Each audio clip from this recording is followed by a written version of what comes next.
बिस्मिल्लाहिर्रहमानिर्रहीम, अस्सलाम वालेकुम नादरीन। आप यूट्यूब चैनल देख रहे हैं, मैं इमरान खान हूँ। नादरीन, इमरान खान वो वाहिद आदमी है मौजूदा सियासतदानों में जिस पे जितनी सख्ती हो रही है वो उतना ही मजबूत होकर खड़ा हो जाता, उतना ही जोरदार जवाब देता।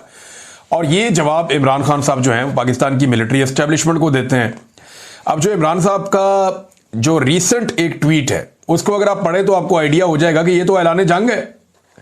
ये तो इमरान खान साहब वो बातें कर रहे हैं जो नॉर्मली सियासतदान करने के बारे में सोचते भी नहीं है। पहले आप सुने इमरान खान ने कहा क्या, ये बहुत इंपॉर्टेंट है। इससे आपको आइडिया हो जाएगा कि इमरान खान के साथ हो क्या रहा है और इमरान खान साहब का अपना मूड क्या है। ये जितने लोग कहते हैं ना कोई डील शील ये वो, हाँ ये जरूर है कि इमरान खान ये एस्टेब्लिशमेंट के साथ चाहते हैं कि बैठो बात करो, निकलो इसमें से, और ये जो आपका गंदा किरदार है इसको बंद करो। फिलहाल ये नजर आ रहा है। लेकिन इमरान खान साहब किसी से कोई डील नहीं कर रहे फौज के साथ। डील करने वाला आदमी ऐसी जुबान इस्तेमाल नहीं करता। ये जो लोग कहते हैं ना कि फौज की इमरान खान साहब दोबारा जाके गोद में बैठना चाहते हैं, या जो लोग इस तरह की बातें करते हैं कि जनाब इमरान खान साहब ये चाहते हैं कि फौज उन्हें दोबारा से इक्तदार के अंदर ले आए और उन्हें वही वाली सहूलत मिल जाए जैसी उनको माजी में थी, तो ये नहीं है, ये बात ही नहीं है। उसकी वजह ये स्टेटमेंट है। इस तरह की स्टेटमेंट देने वाला आदमी कभी भी दोबारा, ऐसा नहीं है कि वो फौज से सहूलतकारी चाह रहा हो। ये स्टेटमेंट वो आदमी देता है जो ये चाह रहा हो कि निकलो बीच में से, यानी मेरा मुल्क है मैं चला लूंगा, भाई हम मुल्क के मालिक हैं, तुम जबरदस्ती आके तुमने हर चीज पे कब्जा किया हो। तो ये इस तरह की सोच वाला आदमी ये बात कर सकता है। अब जरा ये देखें आप, पाकिस्तान में इस वक्त मार्शल नहीं आसिम लॉ नाफिज है। ये डील करने वाला बंदा ये बात करता है। इमरान खान साहब के अपने ट्विटर हैंडल से ये लिखा गया है, मुल्क में आसिम मुनीर का कानून चल रहा है और ISI उसे तहफ़्फ़ुज़ दे रही है। जो चीज आसिम मुनीर को ताकत देती है वो इस मुल्क का कानून बन जाता है। आसिम मुनीर अपनी ताकत के लिए मुल्क की हर चीज की कुर्बानी देगा। ये आर्मी चीफ फौज की बदनामी करवा रहा है जैसा कि याह्या खान ने किया था। कैटेगोरिकली इमरान खान साहब ने कह दिया कि जो मौजूदा पाकिस्तान का field marshal army chief Asim Munir साहब हैं, इमरान खान साहब ने क्लियर कर दिया कि ये एग्जैक्टली याह्या खान ने जैसे फौज की बदनामी करवाई थी वैसे ही ये वाला आर्मी चीफ भी फौज की बदनामी करवा रहा है। इस वक्त सेनेट, कौमी असेंबली, वजीर आजम, सदर सब गैर कानूनी है। एक जाली आईनी अदालत बनाकर हमारी नशिस्तें कम की गई हैं, जो तारीख में कभी नहीं हुआ कि एक जमात की नशिस्तें किसी और को दे दी जाएं। वो आईनी अदालतें जिनमें इंसाफ मिलना चाहिए था, आज वहां आसिम मुनीर ने अपने जाती नौकर बिठा रखे हैं। सिकंदर सुल्तान राजा ने तारीखी इलेक्शन फ्रॉड किया है और उसे तौसीह देकर इस धांधली को तहफ़्फ़ुज़ दिया गया। इस्लामाबाद हाई कोर्ट के जज 7 माह से मेरी अपीलें नहीं सुन रहा क्योंकि इसे भी हदायत आसिम मुनीर से मिल रही हैं। इस वक्त मुल्क में आसिम मुनीर का कानून है जैसे पाकिस्तान इसकी जाती मलकियत हो। मुल्क में अदलिया, इदारे और जमहूरियत को मुनज़्ज़म तरीके से तबाह किया गया है। मिलिट्री कोर्ट्स को कानूनी करार दिया गया और यह इकदाम दरअसल अदलिया की जानिब से खुद अपने ऊपर अदम एतमाद है। मेरी अहलिया बुशरा बीबी को बतौर हथियार इस्तेमाल करके मुझे तोड़ने की कोशिश की जा रही है, लेकिन मैं ये वाज़ेह कर दूं, मैं मर जाऊंगा मगर कभी आसिम मुनीर की बादशाहत को तस्लीम नहीं करूंगा। मामला आसिम मुनीर का और इमरान खान का है जो इस ट्वीट से साबित हो रहा है। और ये मैं पहले भी कई दफा कह चुका हूं, हम ऑफ द रिकॉर्ड भी सहाफी आपस में बात करते हैं तो बात ये करते हैं कि एक आसिम मुनीर है, एक इमरान खान है, एक पाकिस्तान का सबसे बड़ा लीडर है और एक पाकिस्तान के सबसे ताकतवर ओहदे में बैठा हुआ शख्स है। तो लड़ाई इनके बीच में चल रही है। ये बाकी सारे तो भेड़ बकरियां हैं बीच में, ये बाकी सारे तो लटरम पटरम है। ना नवाज शरीफ कुछ बेचता है, ना आसिम जरदारी के पल्ले कख है। शहबाज शरीफ तो वैसे ही इमरान खान ने कहा अर्दली है। मरियम नवाज ना 3 में ना 13 में, बिलावल बेचारा कहीं गिनती भी नहीं आता। तो ये सारे फारिग हैं। लड़ाई असल में आसिम मुनीर और इमरान खान की है। ये इमरान खान साहब ने आज इस ट्वीट के अंदर इसको क्लियर कर दिया। उन्होंने कहा कि मर जाऊंगा मगर कभी आसिम मुनीर की बादशाहत को तस्लीम नहीं करूंगा। यह एक कब्जा ग्रुप है जिसने मुल्क पर जबरदस्ती कब्जा कर रखा है। इस वक्त पाकिस्तान में डाकू डफर अलायंस मुकम्मल तौर पर काबिज हैं। 26वीं तरमीम से जजों की खुद मुख्तारी मुकम्मल तौर पर खत्म कर दी गई है। जजेस के अहकामात की कोई औकात नहीं रह गई। एक पुलिस वाला भी जज के अहकामात को हवा में उड़ा देता है। आज दौरान कार्रवाई जज साहब ने बाहर गेट पर मुंतजिर मेरी फैमिली को अंदर बुलाने का हुक्म दिया और बारहा कार्रवाई रुकवाई भी, मगर मेरी फैमिली को अंदर नहीं लाया गया। इसका मतलब है कि पुलिस एहलकार के सामने जज के अहकामात की कोई वक़्त नहीं है। हमारा इंसाफ का निजाम मुकम्मल तौर पर दफन हो चुका है। मुल्क इस वक्त तबाह होता है जब नाअहल शख्स को उस पर बिठाया जाए, कुर्सी पर बिठाया जाए, मुल्क पर बिठाया जाए। आसिम मुनीर मुल्क और मोहसिन नकवी क्रिकेट संभाल कर बैठ गया है। इनकी अहलियत क्या है? मोहसिन नकवी की वजह से आज हमारी टेस्ट टीम 9वें नंबर पर पहुंच चुकी है। जब इस तरह के नाअहल लोग बिठाए जाएंगे तो खेलों समेत हर शोबे का यही हाल होगा। ऊपर से मोहसिन नकवी साहब के बड़े बड़े स्कैंडल्स मीडिया ला रहा है जनाब। वो बता रहा है कोई कि पीसीबी में इतना पैसा उड़ा दिया, ये फलां जगह पे इतना पैसा उड़ा दिया, इनके खर्चों पे अल्ले तल्लों पे इतना पैसा लग गया, फलां फलां होटलों में जाके ठहरते रहे, वहां इतना पैसा लग गया। तो जो बंदे मिलियन बिलियन में पाकिस्तानियों को पढ़ते हैं, उन्होंने देखे पाकिस्तान का हाल क्या कर दिया। फिर वो ये कहते हैं जब नाअहल लोग ओहदों पर काबिज कर दिए जाएं तो ये बहुत खतरनाक होता है कि किसी को बगैर अहलियत सिर्फ ताकत के जोर पर इदारों पर मुसल्लत कर दिया जाए। मुझ पर टॉर्चर बहुत बढ़ा दिया गया है। मुझे 22 घंटे सेल में कैद तन्हाई में रखा जाता है।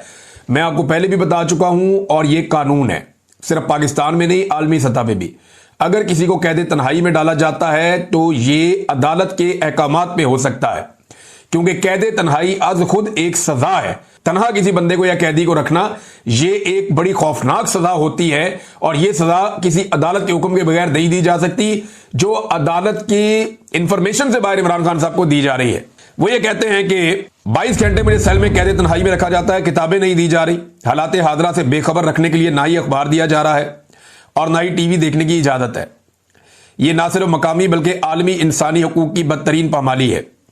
आज जज के हुक्म पर 3 घंटे के बाद फकत एक किताब मुझे मुहैया की गई है, जबकि मेरी फैमिली ने गुज़िश्ता 1.5 माह के दौरान कम से कम 2 दर्जन किताबें भिजवाई हैं। जब से जेल सुपरिटेंडेंट गफूर अंजुम आया है, मुझ पर टॉर्चर बहुत बढ़ा दिया गया है। यह तमाम टॉर्चर इसकी सरबराही में किया जा रहा है। हम पाकिस्तान में अमन चाहते हैं। पाकिस्तान में इस वक्त जो भी अमन के साथ खड़ा है, अमन मार्च कर रहा है, हमें इसके साथ भरपूर यकजहती दिखानी चाहिए। आज 7 माह हो गए मुझे अपने बच्चों से बात नहीं करने दी गई है। यह उनका हक है कि वो अदालत में जाएं और मैंने खुद अपने बेटों को कहा है कि वो इंसानी हकूक की बुनियाद पर आलमी अदालत से रुजू करें। वो अमेरिका में किसी से मदद नहीं मांग रहे, बल्कि अपने हकूक के लिए आवाज बुलंद कर रहे हैं। जब सदर ट्रंप की हुकूमत आई तब भी मैंने यही कहा था कि पाकिस्तान के फैसले पाकिस्तान में होंगे। ये बात मैं भी आपको बार बार कहता रहा हूं कि ये जरूर एक हुकूमत आई है और उसने दावा भी किया कि जनाब हम ये खत लिखने लगे हैं या हम वो फोन कर रहे हैं या हमने पैगाम पहुंचा दिया है, और ये चीजें उन्होंने ओवरसीज पाकिस्तानियों को, बड़े इंपॉर्टेंट और बड़े मोतबर लोग हैं जिनको बताई और उन्हें। बिस्मिल्लाहिर्रहमानिर्रहीम, अस्सलाम वालेकुम नाज़रीन, आप यूट्यूब चैनल देख रहे हैं। मैं इमरान खान हूं। अब तक की जो सबसे अहम खबरें हैं वो मैं आप तक पहुंचा देता हूं। सुहेल अफरीदी ने और अलीमा खानम ने प्रेस कॉन्फ्रेंस की है। इसमें उन्होंने कुछ वीडियोज़ भी चलाई हैं, सबूत भी दिखाए कि किस तरह से रियासत ने इनके ऊपर गोली चलाई, किस तरीके से इनके ऊपर हमला किया गया, कैसे इनका रास्ता रोका गया और कौन जिम्मेदार था कल की सारी हरकतों का। तो लगभग वही है जो मैंने आपको पिछले वीलॉग में बताया था, लेकिन कुछ चीज़ों को उन्होंने बहुत क्लियरली बयान कर दिया है और अपने कंसर्न्स भी उन्होंने बताए हैं जो कुछ भी हो रहा है। हमारे पहुंचने के ऊपर उन्होंने कहा जी कि इंसदाद दहशतगर्दी का स्क्वाड खड़ा किया गया, तमाम सड़कें इन्होंने खुद ही बंद की थी। मैं उनसे ये कह रहा था कि आप रास्ते बंद ना करें, मुझे जाने दें, क्योंकि आप 4 करोड़ अवाम के नुमाइंदे को रोक रहे हैं। फिर उन्होंने कहा जी कि मैं एक सूबे का वज़ीर आला हूँ, मैं अपनी काबीना और पार्लियामेंटेरियन के साथ इमरान खान से यकजहती के लिए जा रहा था। ना कोई एहतजाज हम करने जा रहे थे, ना कोई जलसा करने जा रहे थे, ना ही हमने कोई ऐलान किया था, लेकिन इसके बावजूद इन्हें पता नहीं किस चीज़ का खौफ था। उन्होंने इस्लामाबाद की मेन हाईवे बंद कर दी और पूरे पाकिस्तान के लोगों को तकरीबन 10 से 11 घंटे तक मुसलसल तकलीफ में रखा। अब जनाब वो कह रहे हैं दहशतगर्दी वाली पुलिस और स्क्वाड के साथ आप डील कर रहे हैं अरकान असम्बली को, जो आवाम के मुंतखब नुमाइंदे हैं। फिर वो सूबा जो पाकिस्तान को सस्ती बिजली दे रहा है, वो सूबा जो पाकिस्तान को मादनियात दे रहा है, वो सूबा जो कुदरती वसाइल फराहम कर रहा है, उसके बदले में क्या मिल रहा है? पंजाब हुकूमत ने हम पर गंदम बंद कर दी है, वफाकी हुकूमत ने हम पर गैस बंद कर दी है, रियासत हमें हमारा हिस्सा नहीं दे रही, ना NFC में हमारा हिस्सा दिया जा रहा है, ना NHP में, ना दीगर वसाइल, हमें कोई हिस्सा हमारा मिलता ही नहीं है। मुंतखब नुमाइंदों को डंडे मारे गए, हमारे MNA को गिरफ्तार किया गया, अनवर ताज को, शफकत ऐवान साहब को भी गिरफ्तार किया गया, हमारे पार्लियामेंटेरियन पर सीधी गोलियां चलाई गई, हमारा एक दोस्त जख्मी है, इसके कंधे में अभी भी गोली लगी हुई है। तो वहाँ भी मैंने पुलिस अफसरान से कहा कि आप चाहते क्या है? क्या आप नफरतें बढ़ाना चाहते हैं? आपका मकसद पाकिस्तान को तोड़ना है या जोड़ना है? क्योंकि ये रवैया कौमी यकजहती को नुकसान पहुँचा रहा है। खैबर पख्तूनख्वा के लोग देख रहे हैं कि उनके मुंतखब नुमाइंदों के साथ क्या सलूक किया जा रहा है, उन्हें दीवार के साथ लगाया जा रहा है। यही रवैया रहा तो नफरतें बढ़ेंगी। जब नफरतें बढ़ेंगी तो पाकिस्तान का नुकसान होगा, और हम ये नहीं चाहते, क्योंकि हम पाकिस्तानी हैं और हमारे लिए सबसे पहले पाकिस्तान है। इमरान खान साहब का इलाज इनकी फैमिली की मौजूदगी में और उनके ज़ाती डॉक्टर की निगरानी में अल-शिफा इंटरनेशनल अस्पताल में किया जाए। इसमें क्या गैर आइनी है? ये मुतालबा हमारा बिल्कुल कानूनी है और आइनी मुतालबा है। हमने पहले भी देखा कि जाली प्लेटलेट्स का मामला सामने आया था। इमरान खान वज़ीर आज़म थे तो सारे इदारे उनके खिलाफ खड़े हो गए थे। पूरी दुनिया को मालूम था कि प्लेटलेट्स जाली थे, लेकिन इसके बावजूद इमरान खान साहब ने बड़ा दिल दिखाया और उन्हें जाने दिया। वो लोग 1 हफ्ते 2 हफ्ते नहीं बल्कि सालों तक वहां पर रहे, मगर किसी इदारे को फिक्र नहीं हुई उनको वापस लाने की। अब जब साइफर के जरिए सच साबित हो गया है कि इमरान खान सच्चे थे, इमरान खान हक पर थे, तो फिर इमरान खान ने बैरूनी गुलामी को एब्सोल्युटली नॉट कहा था। इमरान खान साहब ने पाकिस्तान के लिए, पाकिस्तान की खुद मुख्तारी के लिए, पाकिस्तान की सलामती के लिए और पाकिस्तानियों के लिए रूस का दौरा भी किया था। ये अपनी ज़ात के लिए नहीं किया था। रूस के दौरे से उन्हें ज़ाती तौर पर फ़ायदा तो नहीं होना था। वो पाकिस्तान के लिए गए थे, पाकिस्तानियों के लिए गए थे, ताकि पाकिस्तानी अवाम को रिलीफ मिले। आज आप देख लेना नादरीन, ये जो पाकिस्तान है, पाकिस्तान तो नहीं ले पाता रशिया से तेल, लेकिन भारत आज भी रशिया से तेल ले रहा है और अमेरिका ने उसको खसूसी इजाज़त दी हुई है। पाकिस्तान को ऐसी कोई इजाज़त नहीं है कि आप रूस से तेल ले सकें, लेकिन भारत को इस बात की इजाज़त है कि वो रूस से तेल ले सकता है। बहुत सारी चीज़ों में भारत को फैसिलिटी दी हुई है अमेरिका ने, पाकिस्तान को नहीं दी हुई, क्योंकि अमेरिका पाकिस्तान को अफगानिस्तान के खिलाफ इस्तेमाल करेगा या ईरान के खिलाफ इस्तेमाल करेगा, जो छोटी ताकतें हैं, और भारत को वो तैयार करता है चाइना के खिलाफ, जो एक बहुत बड़ी ताकत है। तो भारत को अब बहुत ज़्यादा मजबूत करेगा अमेरिका, ये मैं अच्छी तरह जानता हूं, और ये होना है, क्योंकि जिस किस्म का प्रोटोकॉल वहां पे डोनाल्ड ट्रंप को दिया गया, उससे बहुत शानदार और बहुत ज़बरदस्त प्रोटोकॉल दिया गया रूसी सदर को। ये जब रूसी सदर पहुंचे हैं चाइना में अभी दौरे पर, तो उनका बड़ा पुरतपाक इस्तकबाल किया गया। लेकिन इंटरेस्टिंग बात यह है कि डोनाल्ड ट्रंप के इस्तकबाल के साथ जब उसका मवाजना किया गया, तो रूसी सदर को लेने के लिए ज़्यादा गर्मजोशी दिखाई गई। हुकूमत की जानिब से, चाइना की सरकार की जानिब से रूसी सदर के मामले में ज़्यादा बेहतर प्रोटोकॉल, ज़्यादा बेहतर गर्मजोशी और जज्बात दिखाए गए हैं as compared to Donald Trump. Donald Trump के दौरे में प्रोफेशनलिज्म ज़्यादा था चाइना की तरफ से, कि प्रोफेशनली वो सारी चीज़ों को डील कर रहे थे। वो ऐसे डील कर रहे थे कि एक मद्दे मुकाबिल मुलाकात के लिए आया, लेकिन जब ये प्यूटन आए मुलाकात के लिए, तो वो इस तरह दिखा रहे हैं जैसे कोई दोस्त, कोई भाई मुलाकात के लिए आया। तो यहाँ पे एक फ़र्क है, और जो फ़र्क है वो अमेरिकन भी समझ रहे हैं, उनको भी आइडिया है। अमेरिकन जानते हैं कि चाइनीज़ उनके लिए मुस्तकबिल का एक बड़ा ख़तरा है, और इस खतरे से निपटने के लिए वो खित्ते में हमेशा से इंडिया को एक इत्तेहादी के तौर पर रखते हैं। मैंने आपको बताया था क्वाड नाम की एक तंजीम भी बनी हुई है, जिसमें चाइना के खिलाफ जो है वो इंडिया है, अमेरिका है, ऑस्ट्रेलिया है, जापान है, ये ममालिक इकट्ठे इन्होंने एक तंजीम भी बनाई हुई है, बहरिया पर मबनी है। बहुत तगड़ा इनका एक सिस्टम बना हुआ है जिसको क्वाड कहते हैं। ये 4 ममालिक हैं इसके अंदर, इनका एक दिफाई इत्तेहाद है क्वाड के नाम से। तो अब नाजरीन मामला ये है कि वापस आ जाते हैं इमरान खान साहब वाले मसले पर, लेकिन वहाँ प्रोटोकॉल तो बहुत दिए उन्होंने प्यूटन को, मैंने आपको बता दिया। इमरान खान साहब के मामले में जजों ने भी इंसाफ का गला घोंट दिया है। एक तो सुहेल अफरीदी ने बड़ी लंबी चौड़ी प्रेस कॉन्फ्रेंस की है, बहुत सारे उन्होंने जो तकालीफ कौम को हैं वो बताई कि किस तरीके से इनकी खारजा पॉलिसी है उसने पाकिस्तान को बर्बाद कर दिया, किस तरीके से इन्होंने महंगाई की पॉलिसी से पाकिस्तान को बर्बाद कर दिया। जो बैरूनी और अंदरूनी कर्जा है पाकिस्तान का वो 97,307 अरब तक पहुंच चुका। जब पाकिस्तान बना था तब से लेकर इमरान खान साहब की हुकूमत ख़त्म होने वाले दिन तक जो टोटल कर्जा लिया था, उससे ज़्यादा कर्जा आसिम मुनीर साहब और शहबाज शरीफ मिलकर ले चुके हैं। यानी आसिम मुनीर और शहबाज शरीफ ने इतना कर्जा लिया है कि पाकिस्तान के सारे साबिक वज़ीर आज़म और आर्मी चीफ मिलकर नहीं ले सके। एक तरफ आप पाकिस्तान के सारे साबिक आर्मी चीफ, सारे डिक्टेटर और सारे आप वज़ीर आज़म रखते हैं एक तरफ, और उन सब का कर्जा उनके साथ रख दें, तो दूसरी तरफ आसिम मुनीर और शहबाज शरीफ को आप रख दें और उनका कर्जा रखें, तो इनका कर्जा जीत जाएगा। इनका वजन ज्यादा है, इनका पलड़ा झुक जाएगा, इसलिए कि इन्होंने ज्यादा कर्जा पाकिस्तान के ऊपर चढ़ाया है। बहरहाल लाकानूनियत का उन्होंने बताया जी, लाकानूनियत बहुत ज़्यादा बढ़ गई है, ना सहाफ़ी महफूज हैं, ना वकला, ना सियासतदान। जजेस खुद खतूत लिखते हैं, और जो जज खतूत लिखते हैं उनको फिर ट्रांसफ़र कर दिया जाता है, अदलिया को तो मफलूज कर दिया। अदलिया की हालत यह है कि इमरान खान साहब से मुलाकातें बंद हैं, कई महीने हो गए। बुशरा बीबी की मुलाकातें बंद हैं, कई महीने हो गए। और आज जस्टिस डोगर ने एक बहुत अजीब काम किया इस्लामाबाद हाई कोर्ट में। इमरान खान के दस्तखत शुदा वकालतनामे नहीं है तो यह अदालत का मसला नहीं है। यानी वो वकील बेचारा खड़ा होकर कह रहा है कि जनाब हमने वकालतनामे पर इमरान खान साहब के दस्तखत करवाने हैं ताकि हम कानूनी तौर पर आकर पेश हो सकें। यानी इमरान खान एक जीता जागता इंसान है, वो जेल के अंदर मौजूद है, सबको दस्तयाब है।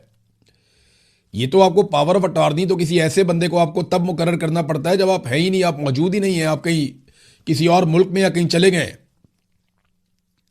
यानी नवाज शरीफ जब पाकिस्तान से बाहर था उसको पावर ऑफ अटॉर्नी की जरूरत पड़ सकती थी, लेकिन इमरान खान को तो कोई जरूरत नहीं है, वो तो जेल में है 2 कदम पे, और वो जज साहब की कैद में है, जस्टिस डोगर की कैद में है इस वक्त। वैसे तो वो आसिम मुनीर साहब की कैद में है, लेकिन कानूनी नुक्ता नजर से जो किताबों में लिखा है और जो कागजों के मुताबिक तो वो डोगर साहब की अदालत की कैद में है। तो अब मामला ये है कि डोगर साहब दस्तखत ही नहीं करवा रहे। वो ये कहते हैं ये हमारा मसला ही नहीं है दस्तखत का, ये आपका मसला नहीं है तो फिर किसका मसला है? वैसे तो ये सबको पता है मसला तो एक ही आदमी का है जिसने इस्तिस्ना भी लिया हुआ है, एक्सटेंशन भी ली हुई है, रात को नींद भी नहीं आती, सुकून भी नहीं है, चैन भी नहीं है। तो मसला तो उधर है, ये सब जानते हैं कि खौफ और मसला सारा उधर है। लेकिन डोगर साहब ने जो कर दिया है ना, उन्होंने रिकॉर्ड तोड़ दिया। जस्टिस मुनीर की रूह को सुकून मिलता होगा कि यार मेरा तो शुक्र है जान छूटी। माजी में मिसाल दी जाती थी जस्टिस मुनीर जस्टिस मुनीर, अब कम से कम जस्टिस मुनीर की मिसाल नहीं दी जाएगी। अब जस्टिस कादी फायदी सा, जस्टिस याया अफरीदी, जस्टिस आमिर, ये जो पहले थे यहाँ पे इस्लामाबाद हाई कोर्ट में चीफ जस्टिस थे, और बहुत सारे जज हैं जिन्होंने बड़े कारनामे किए, उनमें एक जस्टिस डोगर भी हैं। तो जनाब दलाइल कैसे दे वकील वहां पे, कैसे दलाइल दे जब उसके बाद वकालतनामे पे दस्तखत ही नहीं है, कानूनी तौर पर कोई इजाजत ही नहीं है, और दस्तखत के लिए उसने जाना है। वो कहते हैं जाओ सुप्रिंटेंडेंट को मिलो। बुशरा बीबी की फैमिली ने मुलाकातों के लिए मुकदमा किया हुआ था अदालत में केस, अदालत ने वो भी मुस्तरद कर दिया। वो जाते हैं जब सुप्रिंटेंडेंट ऑफ अडयाला जेल के पास, वो मुलाकात नहीं करवाता, मुस्तरद कर देता है। उसके खिलाफ अदालत में जाते हैं, अदालत कहती है वापस सुप्रिंटेंडेंट ऑफ जेल के पास चले जाओ, अदालत केस मुस्तरद कर देती है। इन्होंने तो सलीमुल्लाह कलीमुल्लाह बनाया हुआ है, वो उसकी तरफ फेंकता है, वो उसकी तरफ फेंकता है, वो उसकी तरफ फेंकता है, और कोई भी इंसाफ देने के लिए तैयार नहीं है। अलीमा खानम ने भी प्रेस कॉन्फ्रेंस की और उन्होंने कहा जी हमारा तो बड़ा फख्र से सर बुलंद हुआ जब से ये साइफर सामने आया। आज हम ये कह सकते हैं हम कितने खुशकिस्मत हैं कि इमरान खान जैसा हमारा भाई है। हम कितने फख्र से कह सकते हैं कि इमरान खान हमारा भाई है, हम बहुत खुशकिस्मत हैं। उन्होंने 3 साल जेल में रहकर पाकिस्तानियों को यह सिखाया कि जब आपको अपनी आज़ादी के लिए खड़ा होना पड़े तो उसे इबादत समझ कर करें। उन्होंने कहा यह जद्दोजहद इबादत है। और मेरी बहन जब पिछली दफ़ा उनसे मिलने गई तो उन्होंने साफ अल्फाज में उसे कहा था कि आज़ादी या मौत। वो आप लोगों के लिए एक मिसाल कायम कर रहे हैं, वो खुद मिसाल बने हुए हैं कि आज़ादी कितनी कीमती चीज़ है। अगर आप आज़ाद नहीं हैं तो गुलामी से बेहतर मौत है। यही पैगाम वो अपनी ज़ात को मिसाल बनाकर दे रहे हैं। हमें उन पर फ़ख्र है जो साइबर सामने आया। मैं हर पाकिस्तानी से कहूँगी इसे गौर से पढ़ें। हमें भी इसकी तफसीलात मालूम नहीं थी, हमें तो सिर्फ वो एक पैराग्राफ मालूम था जो इमरान खान ने अदालत में भी कहा और मीडिया पर भी बयान किया। लेकिन जब हमने पूरा साइफर पढ़ा तो मैं कहूँगी कि अगर पहले हमारा सर फ़ख्र से बुलंद था तो अब आसमान तक पहुँच गया है। पाकिस्तान का कितना अजीम लीडर है, दुनिया कहाँ ऐसा लीडर देखेगी जिसका साइफर ही इसकी गवाही दे रहा है। यानी इमरान खान साहब ने जो 4 साल पहले कहा वो गवाही सामने आ गई। जर्नैलों ने जो बैठ के टीवी के ऊपर कहा या नेशनल मीडिया के ऊपर जर्नैलों ने जो जो कहानियां सुनाई वो सारी झूठी साबित होगी। और मज़े की बात आप ये देखें कि कोई भी मीडिया इसके ऊपर बात ही नहीं कर रहा। कोई नहीं पूछ रहा कि जनरल बाजवा ने झूठ क्यों बोला, जनरल बाबर इफ्तिखार ने झूठ क्यों बोला, जनरल नदीम अंजुम ने ये सारी चीज़ें क्यों की, ये लोग झूठ क्यों बोल रहे थे, DGISPR ने झूठ क्यों बोला, ये जर्नैल और ये सियासतदान सारे झूठ बोल रहे थे साइफर के मामले पर, कौम को गुमराह कर रहे थे। पाकिस्तान का मीडिया उन्हें अकाउंटेबल नहीं कर रहा। सुहेल अफरीदी ने ऐसे उंगली उठाई पुलिस वाले की तरफ। अब यहां मैं बरतानिया में हूं, आपके पास जो कानून चलता है वो यहीं से आपने ड्राइव किया हुआ है ना। ह्यूमन राइट्स को भी आप यहीं से सीखते हैं, यूरोप से, बरतानिया से। यहां जो मर्जी छोटा सा बच्चा निकलता है, निकल के पुलिस वाले को ऐसे करता है अगर पुलिस वाला ठीक काम नहीं कर रहा। ये 1 सेकंड के अंदर सीधे हो जाते हैं और यहां पे पुलिस को स्पेशली तरबियत दी जाती है कि उन्होंने होल्ड करना है, अपने आप को बर्दाश्त करना है, क्योंकि वो लोगों के सर्वेंट हैं, मुलाजिम हैं। वहां पुलिस को तरबियत दी जाती है कि मारो, डंडे, कुटो, ताकतवर के सामने आपने सर झुका देना है, एस्टेब्लिशमेंट जिसके खिलाफ है उसको आपने तबाह बर्बाद कर देना है। वहां तो पुलिस की ये तरबियत है। यहां जो है वो आप देख लें, हर आदमी बराबर है उनकी नजर में। आपके साथ कोई ज्यादती करे, आप खड़े होकर वहीं पे पिन पॉइंट कर सकते हैं, आप डांट सकते हैं, आपके पास ये इख्तियार है, आप सवाल कर सकते हैं। यहां पुलिस से करना है, आर्मी चीफ से करना है, वजीर आजम से करना है, जो आपके हत्थे चढ़ जाए आप सवाल करें, कोई आपके ऊपर केस नहीं बनेगा, कोई आपको कुछ नहीं कह सकता। नहीं समझ आती उनका कानून गूगल करके देख लें, उनको तहफ्फुज़ है हर चीज का, आजादी है सारे राय में। तो हमजा शहबाज ने भी तो उंगली उठाई थी ऐसे करके पुलिस वाले पे, उस उंगली का कभी किसी ने तस्करा नहीं किया। और भी बहुत लोग हैं, शहबाज शरीफ की भी उंगल होती थी, वो भी उठाता था, कभी किसी ने तस्करा नहीं किया। मरियम नवाज बतौर मुलजिमा जाती थी तो पुलिस वाले उनको सलूट मारते थे, जमीन से चीजें उठा के देते थे, उसको भी किसी ने कभी तस्करा नहीं किया, रोला नहीं डाला। तो यहां पे वो पुलिस वाले को कह रहा है कि क्या तुम मुल्क तोड़ना चाहते हो, नफरत क्यों बढ़ा रहे हो, तो इसके ऊपर रोला डाल दिया। उन्हें गोलियां लगी है, उसके ऊपर कोई नहीं पूछ रहा, उन्होंने उंगली के साथ इशारा करके अपनी आवाज उठाई है तो कह रहे जी उंगली क्यों उठाई है। हद नहीं हो गया वैसे पाकिस्तान में, हद ही हो गई वैसे। ह्यूमन राइट्स तो बिल्कुल पाकिस्तान में खत्म ही हो गए हैं और हालात पाकिस्तान के बद से बदतरीन होते चले जा रहे हैं, क्योंकि एक के बाद एक रिकॉर्ड मौजूदा हुक्मरान तोड़ रहे हैं। मिसाल के तौर पे ये आप देखिए, आसिम मुनीर और शहबाज शरीफ साहब ने, मैंने आपको बताया, कर्जे का रिकॉर्ड तो ले लिया। अब ये अगली खबर लें आप, पिछले साल की निस्बत इस साल जो पाकिस्तान में गैर मुल्की सरमायाकारी आई है वो 46 गुना कम है। 46% नहीं कह रहा मैं, 46 गुना कह रहा हूं मैं, 46 टाइम्स। यानी जो पिछले साल सरमायाकारी आई थी उसको जरब दे दें 46 से, तो इतनी कम सरमायाकारी इस साल पहले 10 महीनों में आई है। क्यों पता है? काम ही कोई नहीं हो रहा पाकिस्तान में। जो जुल्म, बर्बरियत, फस्तायत, अदालतें भी यरगमाल, सारा सिस्टम इन्होंने ऐसा काबू किया कि कोई इस सिस्टम के अंदर पैसे लगाना ही नहीं चाहता। लोग उल्टा पैसे निकाल निकाल कर लेकर जा रहे हैं। अच्छा, जो 2025 में थी वो 2024 से कम थी, जो 2024 में थी वो उससे पहले से कम थी। तो ये लगातार गिरावट आ रही है। इन्होंने 50 साल के सारे रिकॉर्ड तोड़ दिए हैं कम तरीन सरमायाकारी के, और गैर मुल्की सरमायाकारी तो अब ना होने के बराबर है। मीडिया ये बातें आपको नहीं दिखाता। क्यों नहीं दिखाता? इसलिए कि वफाकी हुकूमत ने इलेक्ट्रॉनिक और प्रिंट मीडिया को 9.5 अरब रुपए के इश्तिहारात दे दिए।